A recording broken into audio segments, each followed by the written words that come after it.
Hello and welcome to Useful Idiots Monday Morning, when we react to the Sunday morning news show that we watch so that you don't have to. I'm Katie Halper. I'm Aaron Maté. Good Monday morning, everybody. Thanks so much for being here. Our website, which you can see there on the screen, is usefulidiotspodcast.com. Go there, support the show, get bonus content. As we count down to the election, it's just over a week away. Same. Wow. What can you say? Trump just gave a rally at Madison Square Garden featuring someone who claiming to be a comedian who made like a just straight up racist joke about Puerto Rico, calling it a floating pile of garbage. I think he's a comedian. He wasn't funny, but yeah. And featuring a bunch of speakers bowing to like wipe out Palestinians, basically. And then what's happening on the Democratic side? Kamala Harris is palling around with the Cheneys and ignoring calls from people who just want her to support a ceasefire. So that's what it's coming down to. What's not to love? Our democracy. So many great choices. Yes. Well, here to break it all down for us is, and this is how we'll start off with our weekly recap from Meet the Press. The Press with Kristen Welker. Good Sunday morning. The closest presidential contest in modern history is entering its final stretch. And with just 9 days until Election Day, Vice President Harris and former President Trump are making their closing arguments. Trump focused on a message of fear. Harris casting Trump as a threat to the nation's democracy. In a series of interviews with the New York Times, Mr. Trump's longest-serving chief of staff, retired Marine Corps General John Kelly, warned the former president would rule like a dictator in a second term. I'm looking at the definition of fascism. It's a far-right, authoritarian, ultra-nationalist political ideology and movement characterized by a dictatorial leader, centralized autocracy, militarism, forcible suppression of opposition, belief in a natural social hierarchy. So certainly, in my experience, those are the kind of things that he thinks would work better in terms of running America. So he certainly falls into the general definition of fascist, for sure. Vice President Harris, joined by high-profile surrogates, including Barack and Michelle Obama, is leaning into a closing argument centered on attacking former President Trump as a danger to the country, an approach campaign officials believe will help her win over the small sliver of undecided voters and motivate her base. I mean, it's certainly not the joy thing anymore. They've really leaned out of that one. The whole thing initially was joy. Kamala Harris was joy. Not much joy in this message. This is, this is grim stuff. They're just dropping fascism, hoping that really people will catch on to say that Trump is like a new Hitler. Right. One piece of evidence for them is that like there was a Nazi rally in Madison Square Garden in like 1938, and now in 2024 there was a Nazi rally. There was a Republican rally in Madison Square Garden. So they're like, they're trying to make the connection. My problem is like, you can think that Trump is a reactionary, a bigot, which I think he is, but to say he's Hitler, especially after he already spent 4 years in office, and whatever you want to say about his time in office, he wasn't exactly Hitler. I just don't know if this one's going to land, and perhaps, just perhaps, for once, Democrats could focus on the issues where they are actually better. I think domestically, right, in terms of workers' rights and reproductive rights, but they're leaning into the fascist thing, and we'll see if it works. My prediction is that it won't.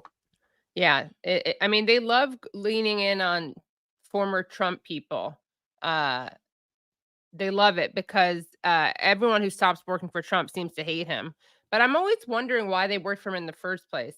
I get how they think it's a good own, though, to get someone who used to work for the enemy, who's now talking smack about that enemy. But yes, I think that they're, and I think Trump is more authoritarian than Harris, at least more overtly. And you can argue about whether that's maybe more dangerous or less dangerous, because maybe the Democrats are fascistic in a more subtle way that we don't realize. But yes, I do think that the economic issues are things that they should be focusing on. But the problem is, Aaron, they don't really want to focus on those things because they don't really care about those things. They care more about decorum. Great song about this. It's called "They Don't Care About Us." It's by Yes. an indie artist named MJ. Michael Jackson. Yeah, Yep. check him out if you haven't heard of him. They Yeah. Don't Care About Us. It's a protest song. Yeah. Okay, before we continue, let us know in the comments, because we're an interactive show. Yes. Let us know in the comments how we're sounding audio wise. Can you hear us? Are the levels okay? That's the level of involvement we engage with you, the audience, in the shows. We let you tell us how we're sounding, so let us know. And back to it. Do you think Donald Trump is a fascist? Yes, I do. Yes, I do.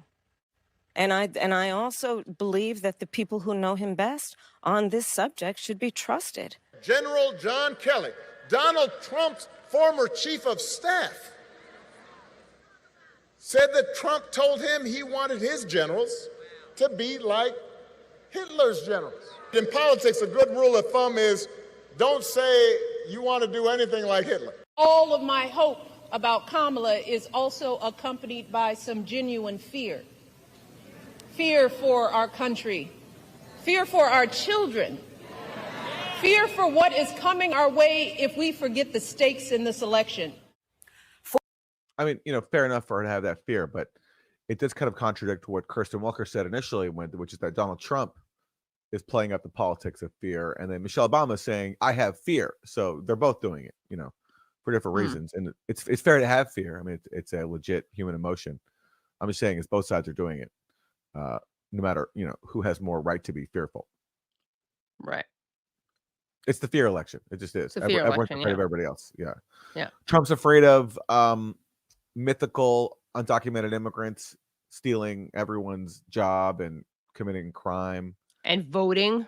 Apparently. And voting. Yeah. Yeah. Voting. Yeah. And Democrats are fearful of Trump being the new Hitler after he somehow failed to become Hitler the first time. Because, Hitlers generally don't leave power after they get defeated. Excuse me. Yeah. I mean, I do think that and I've been very critical of the Dems for not doing more about Roe v. Wade, because I think that they'd rather fundraise on it and fearmonger about it. But I will say that Trump is, I understand people's fear of that, of reproductive rights under Trump. Yeah. 100%. Even scarier than non-existent, undocumented people not voting, but 100%. allegedly voting. Yeah. 100%. I wasn't criticizing the fear. I'm just saying is that, right. If you are fearful, then you have to own it too, Yes. which is, and it's fair to be fearful. It's, That's another good slogan. Fair to be fearful. 2024. Former President Trump on defense. It was phony stories by a general that got fired, and he's a whack job, total whack job, a general. It's funny. Can I just say how, sorry, I have to say it, but I have to, when you you see him looking up. fire Hold on, people. It's really insane that he doesn't have a better makeup artist on hand. Just the whites around his eyes are so much brighter than the bronzer on the rest of his face. So, I don't know. That doesn't give me a lot of confidence in his executive abilities if he can't delegate that well. The text behind him says deport illegals now. Maybe deport Trump's makeup artist. True. Now. Yeah. Really terrible job. Yeah. Terrible. Yeah. See, Biden has never fired anybody, but when you fire people for doing a bad job, they get a little bit angry. The vice president will deliver a closing argument speech on Tuesday at the Ellipse, where former President Trump spoke shortly before the January 6th Capitol attack. NBC News has learned Harris plans to contrast Mr. Trump's worst moment in office and what a second Trump term would look like with what her campaign calls Harris's optimistic vision for the future. On Saturday, former First Lady Michelle Obama appealed. Oh, fantastic. More January 6th content nearly 4 years later. Yeah. The issue that I don't think most people care about anymore. I could be wrong. I'm not out or there. If they care about it, they're like motivated base anyway. It's not going to make any difference. Yeah. Yeah. For example, like Jack Smith, like the special prosecutor. Does anybody care what he has to say anymore? Is anybody paying attention? I mean, the problem is there's so many issues in the world. Democrats are fueling two catastrophic conflicts at the same time. Infrastructure here is not in a good state. People are struggling. But Democrats really want to lean into the January 6th and the former Republican now speaking out against Trump thing. And there's like a so-called moderate electorate that might appeal to, but will that be enough to carry them over the finish line? I don't know. It seems very similar to what Hillary Clinton did in 2016, and that was like when Chuck Schumer said that for every working class voter we lose in Wisconsin, we'll pick up like 2 moderates in the suburbs of Pennsylvania or something. Yeah, that didn't work out. To American men, focusing on the issue of reproductive rights. If we don't get this election right, your wife, your daughter, your mother, we as women will become collateral damage to your rage. For his part, former President Trump will use a rally tonight at Madison Square Garden to deliver his closing argument. We'll stop the invasion of criminals into our country, and I will bring back the American dream for your children and for yourself. This is all you need to know. Kamala broke it. I will fix it. It sounds like Trump is saying he'll make America great again. mm-hmm. You know, and hey, I mean, like, you know, why not give him a shot? He's never had the opportunity before. Right. Like the first time, I mean, that was just like a test run. That's his Right. first time in office. You can't really make America great again when it's 2016. But in It's 2024, a warm up. yeah, this is the time he's gonna make America great again. This is it. This is Yep. it. Yeah. For more on where the race stands and just who the voters are that the campaigns may still be able to persuade. All right. I don't think we need to hear Steve Kornacki. No, I poor think guy. He must the be very out of TLDR breath, there, the TLDR is it's a tight race. It's a very Yeah. tight race. which is It's a very tight race. unbelievable. You know, there's all sorts of speculation. We don't really do that horse race stuff here. It's gonna be close though. It's gonna Yeah. be very close. I think that's the thing that's important to know. Yeah. Okay. Well, Kamala Harris sat down with Nora O'Donnell of CBS News, and you know, she happens to be serving in the administration under a president who has decided to fuel a year-long genocide, and to hell with the attendant escalations, including Iran getting involved. And the latest in this was Israel striking Iran after Iran struck back at Israel recently. And Kamala Harris now has a message to Iran about what should happen next.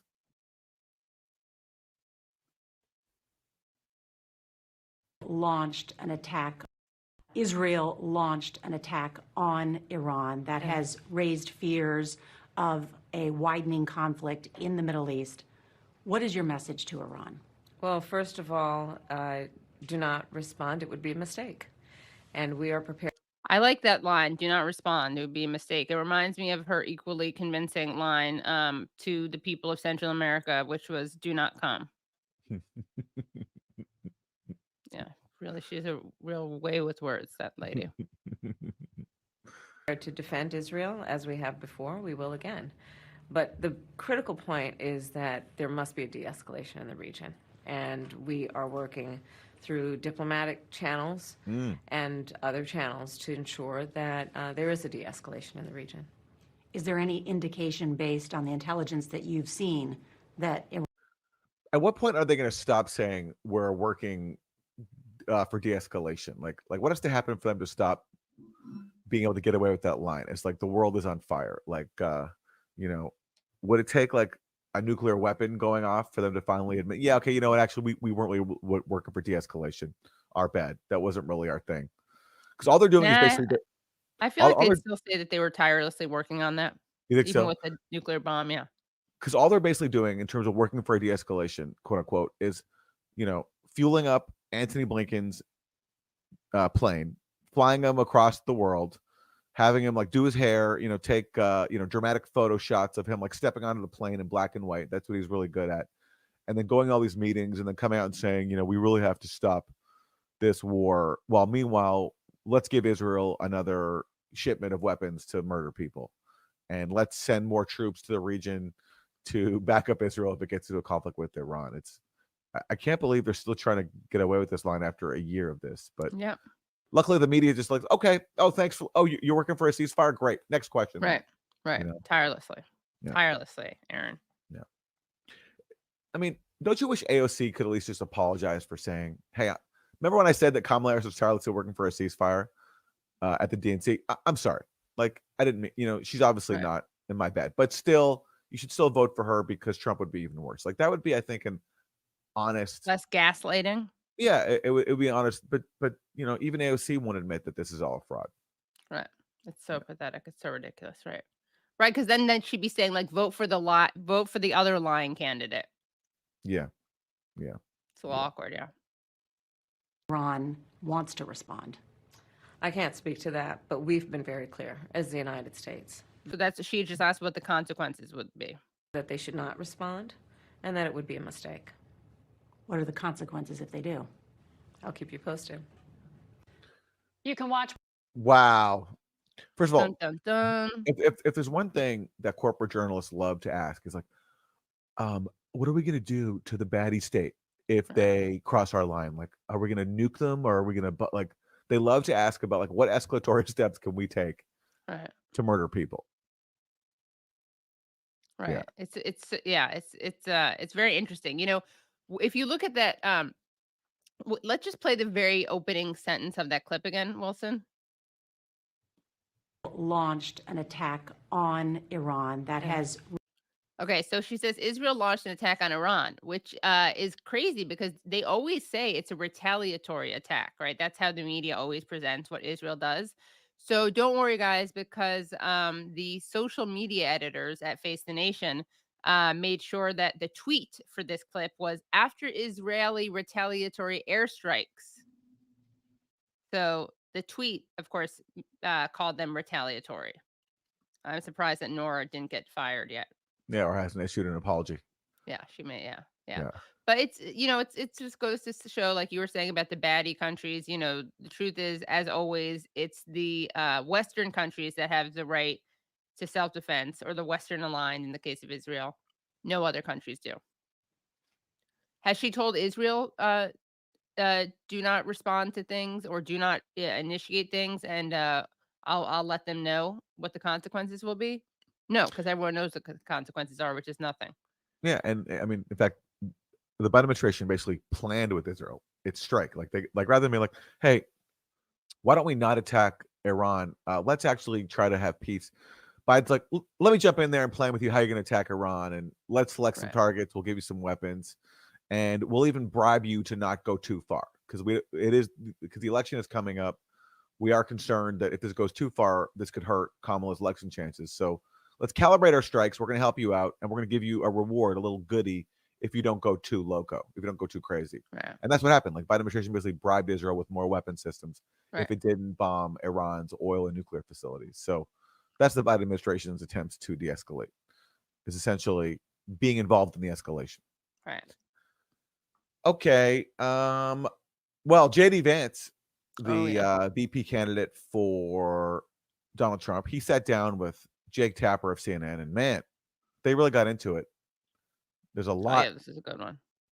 And Jake Tapper really, really leaned into this whole John Kelly thing. So Trump's former chief of staff saying that Trump is basically a fascist and that Trump claimed to want generals like Hitler's generals. And they sparred over all this. So here is JD Vance versus Jake Tapper. Because I know John Kelly's worldview, and I know the people who have attacked Donald Trump the most vociferously on foreign policy. They'll say, well, he's a dictator, when what they really mean is they won't listen. Donald Trump wouldn't listen to the leadership of the military when they wanted him to start ridiculous conflicts. That is a consistent theme. And I think that there's a big, big thing going on in American politics. It's a very interesting theme in American foreign policy, where a lot of former members of the Pentagon bureaucracy, a lot of old neoconservatives, they have a fundamental difference with Donald Trump on the question of peace and war. I believe Donald Trump is the candidate of peace. I think the record supports that. But the reason these guys go after him so vociferously, I don't think that it's about his personality, Jake. I think that it's about they don't like that Donald Trump said no when a lot of them wanted to start a ridiculous war. So this is the danger for Democrats of leaning into all these neocons like the Cheneys and elevating someone like John Kelly, who is a war hawk. is that if you do that, you're going to play into this mythical image of Trump that he's like a president of peace, that he wants to stop the wars, and Right. he's been undermined by the deep state. Now, there is some truth to the claim that the deep state, or like the intelligence community, national security state, did undermine Trump. But, my view of it there is it's not because Trump is so much like a person of peace, it's because he's just such a bad steward of the global war machine. He blurts out the truth sometimes. Like, Right. he does say inconvenient things. Like, he says, for example, in Syria, we're there to steal their oil. He Right. didn't say we're there to fight terrorism. And you can't do that when you're the president. You have to pretend as if we're trying to fight terrorism and spread democracy. So I think it's more that Trump is not that he's like a president of peace, but that he's just puts a bad face on the global Empire. hegemon, right? Yeah. And so that's why I think that's what drives their animus toward him. But at the same time, to be fair to Trump, he did try to do some things that the national security state didn't want. He did order U.S. troops out of Syria, and they just ignored him. They just undermined him completely, and they Yeah, actually worse than lied. ignored him. They mocked him for it. They did. Now, did Trump, use Hire all John the Bolton. powers he has to like see through his order? No, he didn't, because Right. Trump also is a sycophant and he wants to be liked. He doesn't want to take on these powerful people. So Trump didn't use his own political power to really do anything. But there's truth to what JD Vance is saying, but he's also, I think, mischaracterizing it too for his own benefit, because he recognizes that these wars are not popular. Right. And same thing in 2016, where Trump was critical of foreign interventions, and that helped him win. So I think they're repeating that playbook again, and they're getting a big assist in that from CNN, from John Kelly, because they all lean into war hawks as these like sages who have all the wisdom. Guardians of democracy. Exactly. You're ascribing worldviews, I think, based on gut. I can't really tell where you're coming from on it. There's no evidence. Based on people that I've And this is Jake Tapper doing his job, where it's like he actually knows that this argument will appeal to people. And so Jake Tapper wants to pretend as if these people aren't war hawks. Like, no, they're not. Like, they don't want war. Like, come on, Jake. And this is who Jake serves, so he knows exactly the worldview of all these people. We're talking about John Kelly, the Cheneys, and JD Vance is taking advantage of it because they're actually giving Trump a pretty good political gift, because their worldview of being pro-war is not popular. Right. I think what makes it kind of tricky for people, and far be it from me to ever defend Tapper, who I think is a total. I mean, we went through how dishonest he is on several occasions, and most recently he just made up a lie out of whole cloth about Rashida Tlaib, because he hates her because she's Palestinian, believes Palestinian lives matter. I do think though sometimes people are confused because Trump is so erratic, and so he'll in some ways be more isolationist than the Dems, but then he'll say things and do things like kill Soleimani or say that Israel has to finish the job. So it gets a little confusing. But that I think also speaks to his erratic nature, which is another thing that the elites don't like because they don't feel like they can necessarily control him. But again, going back to what you were just saying, the annoying thing is that, like, well, he winds up then hiring someone like John Bolton. So how subversive is he really? 100%. 100%. And in fact, apparently, I didn't listen to it, but in his interview with Joe Rogan the other day, Joe Rogan brought up the fact that he hired a bunch of neocons. Yeah. And Trump sort of nodded and pretended to agree, but then said what a good thing it was to have John Bolton in his administration, because it leaves people like off balance. It leaves America's adversaries off balance. Like, oh, what's Trump going to do next? He's talking about peace, but he's also got John Bolton in office. So it's part of this genius 3D chess move in Trump's eyes to keep people off balance. But yeah, there's no coherence at all to Trump's worldview. So ridiculous. None. And again, and with Russia, even though he loves to say that Russia didn't invade Ukraine under his watch, but Trump did things that led to that. He tore up a really important arms control treaty, the INF treaty. He almost walked away from another one, the New START treaty. He put weapons into Ukraine that Obama wouldn't even send. He didn't do anything to advance the Minsk Accords, which could have ended the conflict that began in 2014. So he bears responsibility for all the policies for all the carnage that he claims now to oppose. Right. Attributes to, yeah. You know what's interesting? I just thought about this in real time when we were talking, and you were just talking about how dishonest Tapper is being. I also think it's that Tapper just doesn't even he so doesn't care about war and foreign policy that he's not even in tune to how Trump tries to be opportunistic about it. Yeah, well, Jake Tapper can't conceive of a world in which it would be advantageous, and he can't buy into a world in which it would be advantageous to oppose war, because Jake Tapper serves the forces of war. Right. And so, he just doesn't even want to let that idea exist. Right. And he can't. Anyway, let's hear more of JD Vance and Jake Tapper. In the Trump administration, John about Bolton, what John Kelly wanted to do, John Bolton, Liz Cheney. These people have a consistent. John Kelly was at the Department of Homeland Security, and then he was chief of staff. He was not weighing in. I don't even know what you're talking about. But let me ask you something. Okay, so Jake Tapper's like what are you talking about? Like, He's John triggered. Kelly doesn't care about war. He doesn't care about war. Come on. Okay, all right, Jake. Let's hear more. Sorry, Those guys. 10 people, So much including Vance, the so much former Jake. vice president, Mike Pence, all of these people have this horribly damaged worldview, and they're all just going after Donald Trump because they want to send people into war? That's really your argument? Absolutely. It's not like these are conservative. Absolutely, that's my These argument. are not conservative Jake, Republicans. These aren't conservative Republicans who are concerned about Donald Trump. They're not. That's not right. All of these people, Jake, they came into office thinking that they could control Donald Trump. That when he said he wanted peace in the Mike world, Pence thought he could control Donald Trump? Yes, he did. And when he found out that when he found out that he couldn't, they all turned on Donald Trump. Yeah, I mean, listen, it's a good argument. I understand why JD Vance is making it, and it's kind of a gift he's been given, because these are all war hawks and neocons. Now, like, if Jake Tapper wanted a real kind of argument, he would point out that there are a bunch of neocons in Trump's circle too. Lindsey Graham, Mike Pompeo. Right. These are, but again, because Jake Tapper doesn't want to accept the premise that it's bad to be a war hawk, he's just there defending them and saying that they have he's in an different awkward motives. position, right? Yeah. It's funny how so you have a lot of people like these. You have some war hawks who left Trump, who turned on Trump. Then you have Lindsey Graham, a war hawk who embraced Trump and used to say all these terrible things about him. Yeah, and now Lindsey Graham does stuff like, America first. Yeah, I'm all in it. America first also means defending Israel. Like, he loves and he loves Trump and he loves Israel.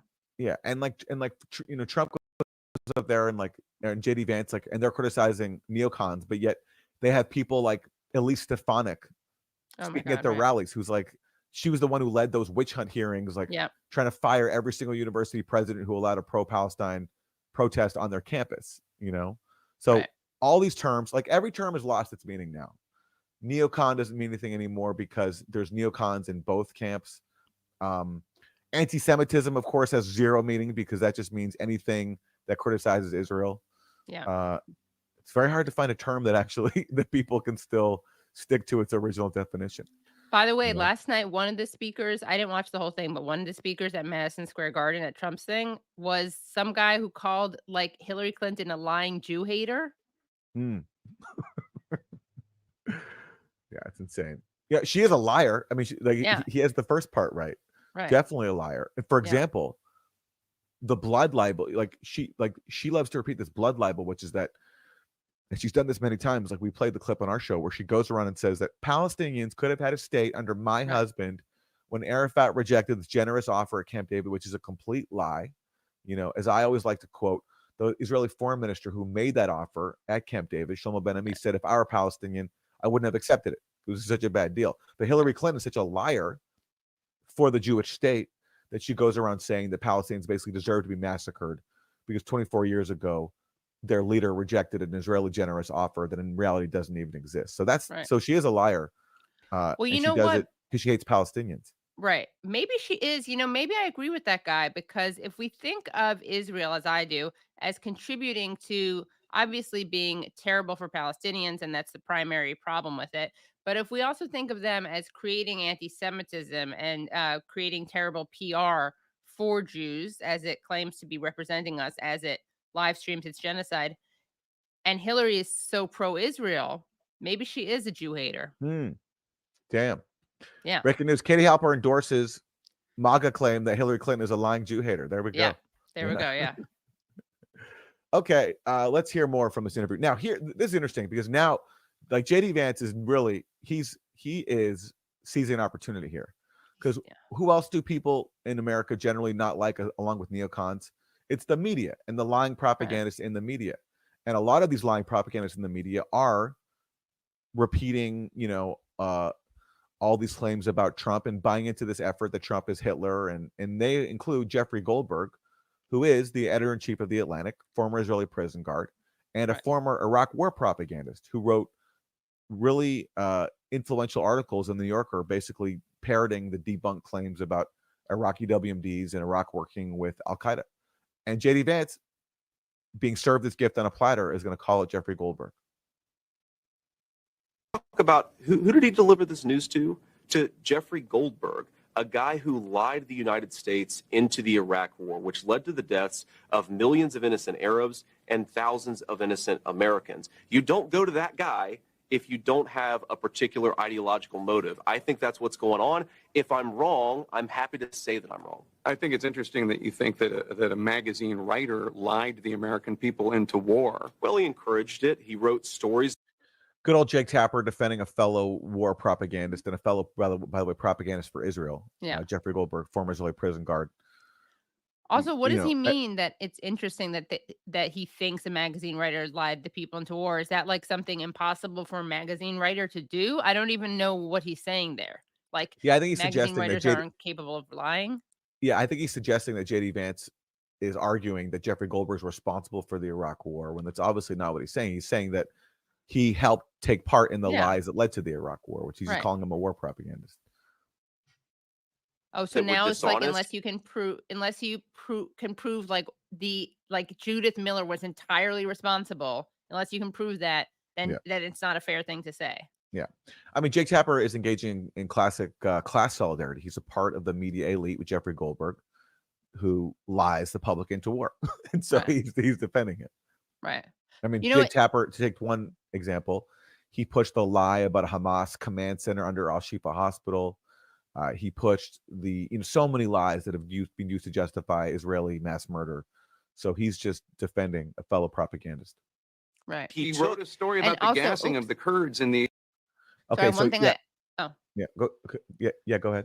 One thing I just want to remind people of, in case they wanted to get a sense of how Goldberg did serve as a propagandist for the Iraq War. He did publish an article in the New Yorker called "The Great Terror," and it made the case for invading the country in part by using discredited sources, both in Iraq as well as in the George W. Bush administration, to argue that Saddam Hussein was in league with Al-Qaeda. And also, another good quote from Jeffrey Goldberg is he called the Middle East a cauldron of conspiracy, a place where the most bizarre theories often have real policy consequences. Mm-hmm. And one other thing, Aaron, is I think maybe Jake Tapper is a little sensitive about the claims of a journalist lying people into war, because that's what he wants to do. That's what he does do. Excuse me. That's what he does do. With the gassing of the Kurds in I forget. He wrote a story about the gassing of the Kurds in I forget if it was the Atlantic or the New Yorker, but I'm actually referring to John Kelly talking to the New York Times. Okay, so that's Jake Tapper defending Jeffrey Goldberg. He says he just wrote a story about the gassing of the Kurds. No, he didn't. He wrote an article in the New Yorker saying that Saddam was working with Al-Qaeda and also had chemical and biological weapons. It was straight up war propaganda. And Jake Tapper, on the fly is just completely distorting that, because again, he's engaging in propaganda solidarity. He wrote stories, by the way, where he took what intelligence officials in the American Pentagon bureaucracy said and wrote it as the gospel truth. And this highlights the entire point that I'm making about Trump's foreign policy, is this is a guy who wants to use American troops sparingly. He wants peace through strength. It's why. So you see what J.D. Vance is doing? He's using the layup he's been given. It's smart, because there's been no accountability in U.S. media for war propagandists and for so many other just media scandals. These people like Jeffrey Goldberg who stick around and then become like the voices of authority. J.D. Vance is taking advantage of that and saying, like, these are the people who lied us into war. And Jake Tapper can't handle it because J.D. Vance is actually right here. He is. Right. He is. More of this. J.D. Vance is also going to bring up Russiagate, and watch how Jake Tapper responds. This is a really revealing clip because, for years, CNN, like every other major network and establishment media outlet, pushed this scam funded by the Clinton campaign that Trump and Russia were in a sprawling conspiracy. and watch Jake Tapper get called on that and now pretend as if that's not what his network did. Funded by the lying, Jew-hating Clinton family. Yeah. A basic question about network integrity. You guys talked about the Russia hoax nonstop. The FBI was investigating it. The FBI was investigating it, and so we recovered them. And so you took the words of unnamed FBI agents and put them on your network as if they were the gospel truth. You did it again and again. A viewer of your network would have believed that Donald Trump and Vladimir Putin conspired in 2016. No. That was totally and preposterously false. No. Well, that's what you just said is No. Look at Jake Tapper. Look at how cowardly that is. What JD Vance just said is like a viewer of your network would have believed that there was a conspiracy between Trump and Putin. Yes, everyone knows that's what they pushed every single day nonstop for years, even as it continuously got debunked. They excluded anybody who dissented from that point of view, including yours truly. They just would not allow us to exist. Those of us who were pointing out all the evidentiary holes, we were barred from talking. And now Jake Tapper is called and he says, no, we were just covering an FBI investigation. No, you weren't. You were pushing one of the dumbest conspiracy theories of all time. And now you can't even take ownership of it years later. And that's why everybody hates the media. It's not just that they parrot all these lies, is they won't take accountability for it long after it's collapsed. Right. They lie about lying. All the time. false. We covered an FBI investigation. I don't know why you want to talk about the FBI investigation. Yeah. They want to talk about it, Jake, because it shows that you have no integrity. And he's using, I mean, there's so many things that the Trump campaign and JD Vance says that are lies that could be called out. But when you rely on people like Jeffrey Goldberg and Jake Tapper who have no credibility, they're going to use that against you. And that's what JD Vance is doing. Right. And also, like these, I mean, Trump and Vance are horrible on Israel-Palestine, but they're just total opportunists when they point out how bad these neocons were to, as they just call them, Arabs. I mean, they're right. They just don't care about it, but they know that they're sensitive to that electorally. Yeah, Trump is now pretending he's going to be the president of peace, and he's using the fact that the Cheneys are campaigning for Kamala Harris to appeal to Muslim and Arab Americans. Right. And he appeared on stage the other night with some Muslim Americans in Michigan. He's trying to court their vote, and he can only get away with that. The guy who literally had a Muslim ban is able to get away with that among some people because his opponents are elevating people like the Cheneys and are currently facilitating a genocide. So even an open Islamophobe like Trump is able to appeal to the Muslim American vote because his opponents are in full lockstep with Israel as it commits mass murder. Right. It's very, very grim. And more recently, of course, he told, I mean, this is the typical Trump move where he's both honest and awful. He's honest during the debate with Biden, he said that Biden was totally lying and saying that the only people who want the war to keep going was Hamas, not Israel. And Trump is like, what are you talking about? Of course, Israel wants the war to keep going and they should finish it. Totally. But, some people make the argument that, I mean, I was talking to someone who's Palestinian American the other day who was saying, and I've seen this argument made by Palestinians on Twitter, which is that, they're like, we're not idiots. We don't think Trump is good on this issue. We think that his opportunism may result in a policy that is better for Palestinians. That's the argument. One of the arguments. Okay. Because he's more concerned with business deals than with the ideology of Zionism. Yeah. Okay. Let's get to one more JD Vance clip and another example of just how he's taking advantage of the media and the political establishment being war hawks, in this case, obsessed with being confrontational toward Russia. Oh, yeah. This is a good one. Russian President Vladimir Putin as an ally or an Sorry, more Vance, but at least we don't have to listen to a Tapper. So that's the silver lining. Okay. enemy?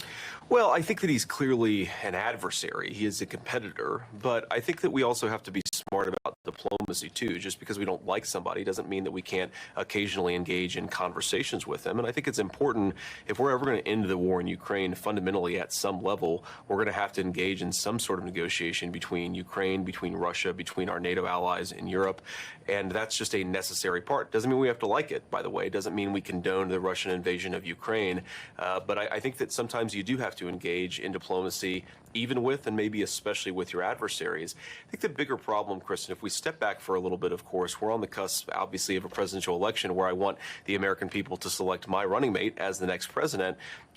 Whether it's the cost of groceries, whether it's the southern border, and importantly, whether it's the chaos all over the world, I think really the theme of this election is that Kamala Harris broke things in the world, in the country, and Donald Trump will fix it. And if we get back to his steady leadership, it's not just going to mean lower grocery prices at home, it's also going to mean a much more stable and peaceful world. When you say that he's an adversary, just to get back to the question, you're not willing to go so far as to call him an enemy. Well, we're not.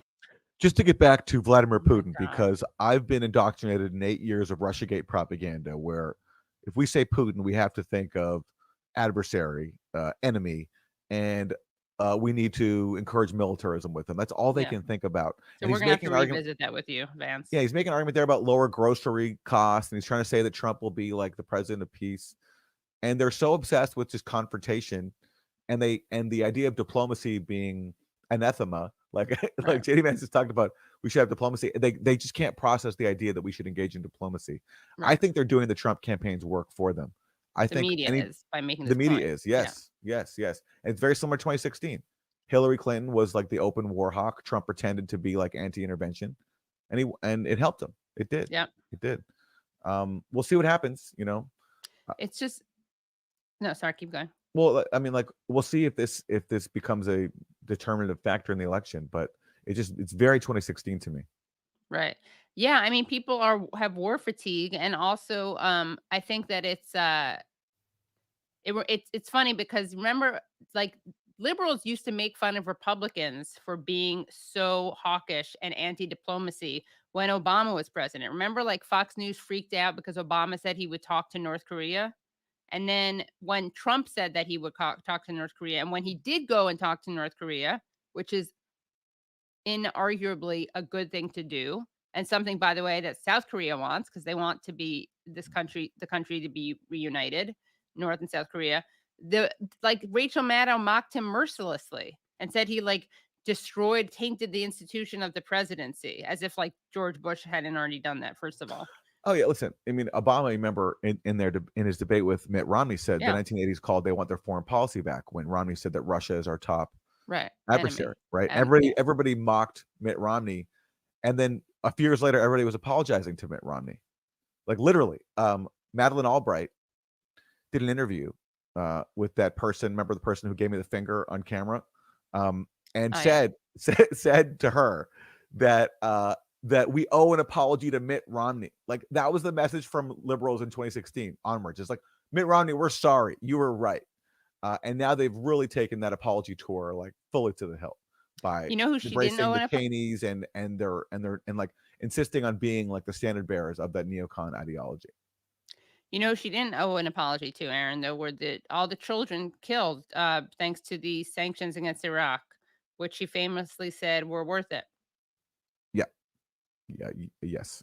And that is now the consensus view inside the Democratic Party. And even though it's also the consensus view among the Trump camp, it looks like no matter what Trump says about the deep state or JD Vance about the deep state, Democrats, because they're just so gung-ho about it, along with their media allies, they're ceding that lane to Trump. Right. And I think he will take advantage of it, and possibly that will help him win the election. I mean, we'll see. I will say, at the beginning, previously I was kind of like, why the hell did he nominate? Why did he pick Vance? What does he bring to the table? Trump barely talks to him. He doesn't seem to like to hang out in the same room with him, but he's very effective. He really is effective in, I think, much more coherently than Trump can, calling out the hypocrisy. I mean, Trump has like a kind of gut way to call out the hypocrisy, but Vance really threads the needle here. Yeah, the rhetoric here, there's a lot of rhetoric here that, that I think is appealing to people. He's talking about the need for diplomacy, taking care of needs at home. That's going to appeal to people. Whether Trump will actually execute that, I strongly doubt it. But the rhetoric, at least the rhetoric is there, and it's completely absent on the Democratic side. Right. Except for one man, and his name is Bernard Sanders. Who is pleading to his Democratic allies to please talk about domestic issues and all the ways in which Trump is against working people. And here he is on Meet the Press with that appeal. Is unfit to be president of the United States. Senator, given that you think it is too far to label Donald Trump as a fascist. Do you think it's a mistake by Vice President Harris to do so? Well, look, he is an author. Call it what you want. This is a guy who does not believe in democracy, who is trying to divide us up. You can describe him as a fascist. You can describe him as an authoritarian. But to my mind, and what I focus on, is what's happening to the working class in this country. You may recall just a few weeks ago, Donald Trump did his photo opportunity at a McDonald's. All right? He loves McDonald's. Great. But he's asked the question, do you think we should raise the minimum wage to a living wage so that people at McDonald's and millions of other workers don't have to live on starvation wages? He ducked the question. Now, how does it happen that a billionaire cannot support raising the minimum wage from $7.25 to a living wage? Kamala Harris supports raising the minimum wage to at least $15 an hour. I would go higher. But for a billionaire to force people to be working for $9, $10, $11 an hour is absolutely absurd. And if I could add, I'm in Erie, Pennsylvania right now. He was here a few weeks ago. And he gets up there and he does his rally and he meanders. And he says, you know, overtime pay. When I was in private business, I did everything that I could to avoid paying people time and a half overtime. I would hire other workers so I didn't have to pay overtime. And true to his statement, when he was president, he restricted overtime, made it harder for people to get overtime. Harris and President Biden expanded overtime pay. How does it? By the way, I have to say, I mean, I'm someone who follows the news pretty closely. I do sometimes tune out Trump stuff because it's whatever, but it is incredible that they didn't cut that into an ad right away. The McDonald's clip? Yeah. I know. And no, and then his claim from what he just said in Pennsylvania about how he tried to cheat his workers. I mean, but it speaks to what you're saying, Aaron, which is that their choice to obsess over, labels and because again, the term fascist, like there are plenty of people who hate Trump and talk about how he's a fascist all the time. The thing is, those people are going out to the polls and voting against him no matter what. They don't need to be motivated. The people who need to be motivated or need to be flipped, if you're a Democrat, would be the people who care about minimum wage, not about someone being called a fascist. I think the message from today's show is we're going to pass on fash. We just are. Pass on fash, yeah. Yeah. Yeah, and listen, if they did, I mean, I don't know. Play on pay? Play on pay, maybe? Also great. If they did cut an ad out of Trump's comments, then we missed it. And it just, it just means that Democrats are not leaning into that message enough. Because I don't know. Maybe they did cut an ad with that. Or maybe they did, but I mean, we haven't heard it. We watch the Sunday morning news shows, and Bernie is the only person who's brought this up. So imagine if instead of asking everyone if he was a fascist, they were saying, because that was in the discourse, the discourse was full of, comments about Trump opposing the raise of the minimum wage, and also, bragging about paying, exploiting workers, basically. Happen. You tell me that a billionaire hanging out with billionaires supported by the richest guy in the world cannot support time and a half overtime for millions of working people. And great point, Bernie. And if only Democrats listen to you. And let's actually play that clip of Trump and McDonald's, because it is very revealing. And this should have been, I think, Democrats' message is playing clips like this of Trump himself, basically throwing the workers he claims to care about under the bus, right after working with them in a photo op at McDonald's. Raised. Well, I think these people work hard. They're great. And I just saw something, a process that's beautiful. It's a beautiful thing to see. These are great franchises. All right. This clip is too low, so we're not going to play it. But basically, Trump was asked while he was doing his photo op in a McDonald's drive-thru, does he support raising the minimum wage? And as Bernie Sanders said, he completely avoided the question. He just said, these people are great. Yeah, it's great. Everything's great. And Democrats did not make that nearly as much of an issue as I think that they should have. Okay, let's hear more from Bernie, because Bernie, in his bid to try to get out the vote for Democrats, also has to contend with the fact that the Democrats are fueling a genocide. And so, how does he make the case to people who want to punish Democrats for doing that? Vice President Harris' unwillingness to adopt a more humanitarian policy, she hasn't earned my vote. It seems the signal that we've gotten from her and her campaign is that she is willing to risk battleground state like Michigan by continuing to alienate young people, Arab Americans, and Muslim women. Senator, what is your message to this voter, to voters like her? And are you concerned that this issue could cost Kamala Harris Michigan? Well, Layla, I believe that President Biden in many ways has been the most progressive, pro-worker president since FDR, the only president to ever walk on a picket line to strongly support unions. But I have to tell you, and I've said this a million times, I strongly disagree with their policies on Gaza. Israel, of course, had a right to defend itself against the horrific terrorist attack from Hamas on October 17th, but they have now gone to war against the entire Palestinian people. They had the right to repel an attack by militants as it was happening because civilians were being killed and hurt and kidnapped. They had the right to repel that. They don't have the right to fire a bullet into a territory they're occupying. They have the obligation to end the occupation. I wish Bernie could get that concept. He's close to it. He's close. It's better than everybody else on corporate TV.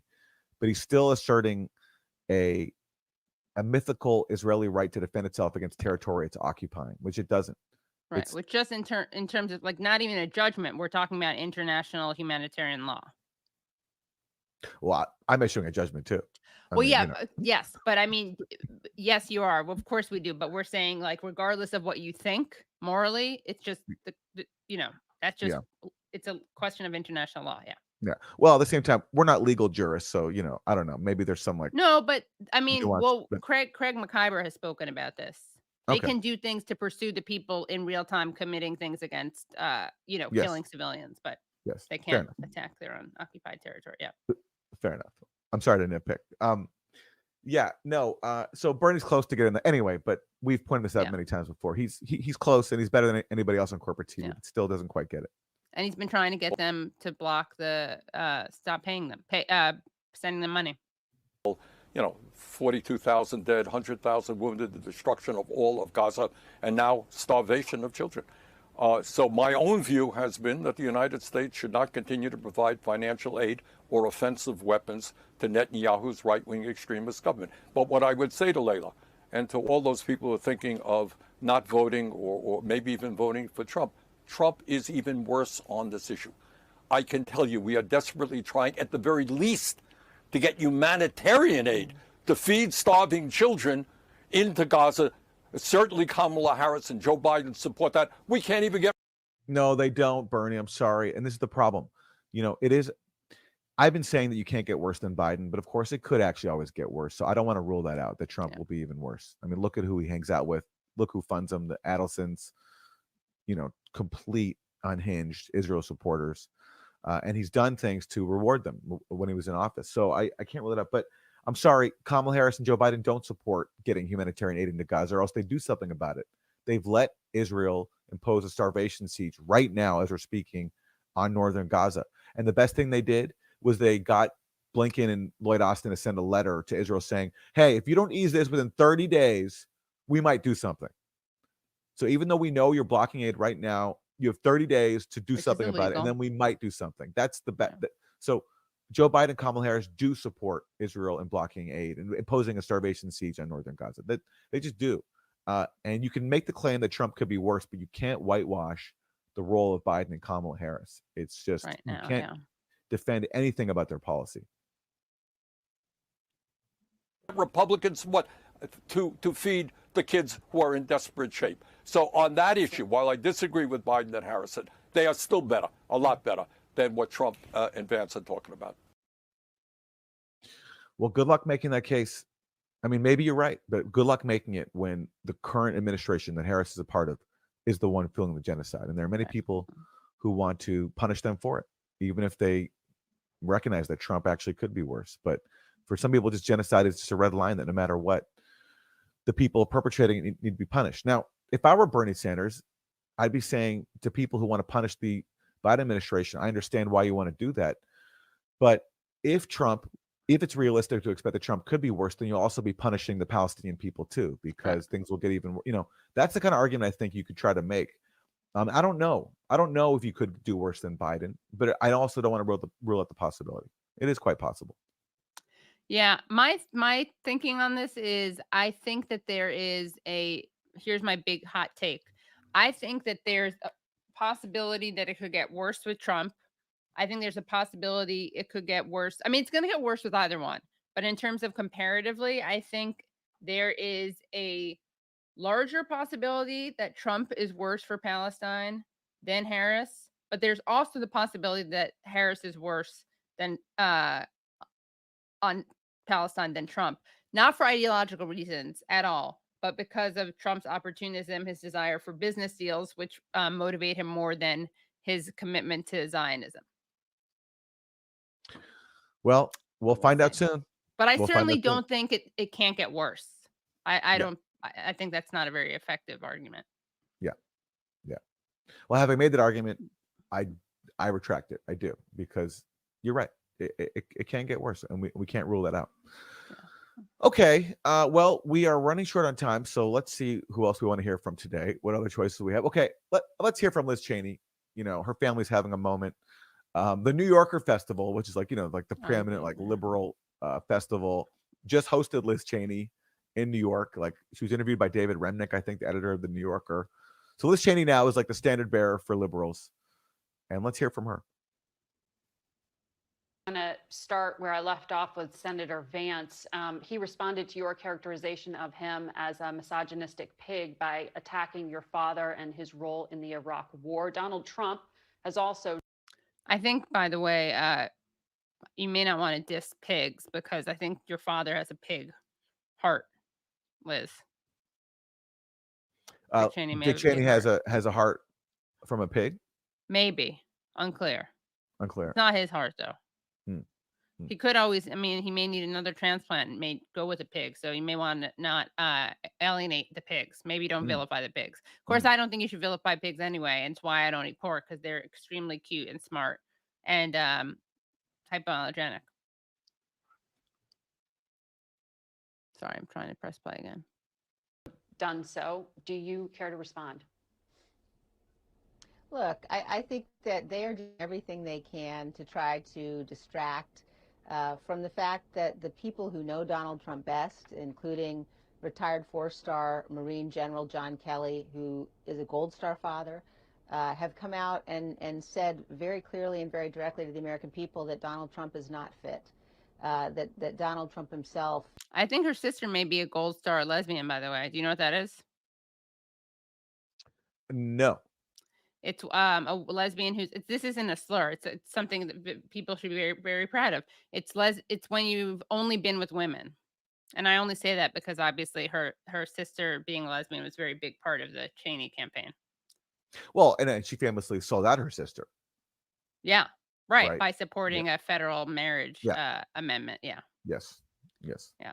And then when it was so funny when people rightly brought up to Dick Cheney that his running mate was someone who was making his daughter's relationship illegal, then they went after that for politicizing his daughter's personal life, which she was on the stump for him. So that's fair game.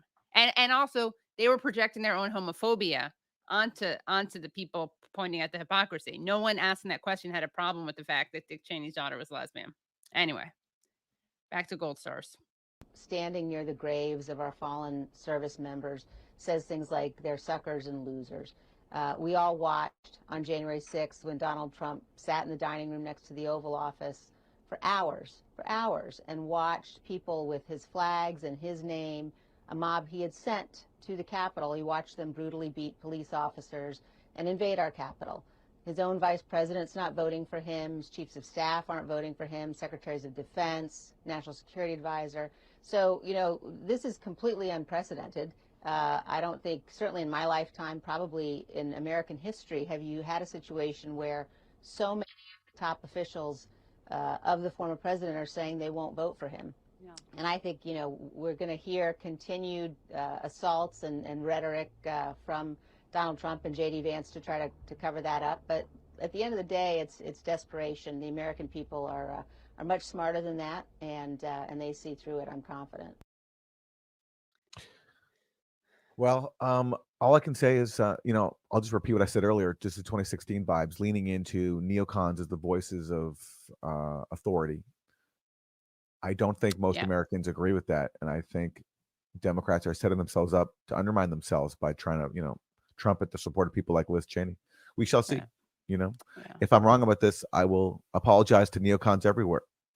And you know, and they will be able to celebrate their victory that they, rode the neocon wave to office. But I think they're focusing on things that just most are out of step with most people. I don't think January 6th is something most people even think about anymore. I just don't. Yeah. Well, we are out of time, but we'll throw you one more clip. Why don't we go to clip 9? This is a great clip. So this is a clip about the claim that illegals, undocumented people, are Illegals, like like quote unquote, because that's Oh the yeah, slur I of it, of did. course. I But literally yeah, I went in quotes, didn't I? yeah. Do in quotes? Maybe you Oh, couldn't sorry. see it, but I sorry. didn't Yeah, see it. here, big, My bad. big quote, because ningún Yeah. ser humano es ilegal. No Mhm. human being is illegal. But yeah, here is Fontes, Arizona Secretary of State Adrian Fontes, who's talking about the claim made by Donald Trump and JD Vance constantly, as well as many other Republicans, that non-citizens are illegally voting in federal elections. Here, listen to his response to that claim. Fontes, another specific warning from U.S. intelligence was some of the mind hacking, the lies being sown in the minds of potential voters. And one specific mind hacking, guys, look out. Okay. thing It that sounds so science fiction-y. I know it does. Mind hacking. Mind hacking. Mind hacking. Yes, that's exciting. Intelligence we're in an says action Russian movie. influence actors are doing are posting allegations about the possibility of illegals, undocumented people voting in this country. You are a border. Actually, she needed to put that in quotations. Yes, she Aaron, does. you needed to give her that feedback. All right. Yeah. State. We have heard a number of Republican officials, including on this program, try to argue that this is a real concern. Elon Musk is arguing that and amplifying that. What are you doing in Arizona to make sure that non-citizens are not voting in federal elections, which is already against the law? All right. So if you're keeping track at home of how many things the Russians are responsible for, we got one more entry, everybody. Let's also add to the list. Ta-da! The Russians are responsible for people like Elon Musk making the claim that quote unquote illegals are voting in the election. Right. So those dastardly Russians, they're at it again. They just will not stop messing with our democracy and hacking our minds. Yeah, and actually being responsible for things that otherwise you would think are homegrown domestic pathologies, Right. like racism. Right. Nope, sorry, it's the Russians' fault. Everything's Yeah. the Russians' fault. Yeah, and he's going to break it down. Let's take a listen.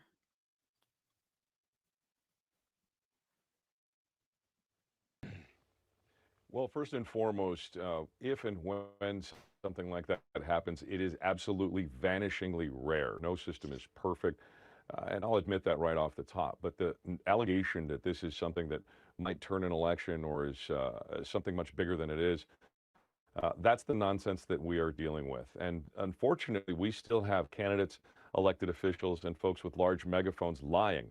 They are directly lying to the American public, and they are basically playing the role of useful idiots, now we know for sure, to foreign enemies who want to sow distrust in our democracy. They want us to be losing that civic faith that we have in one another as Americans and dividing us further. Again,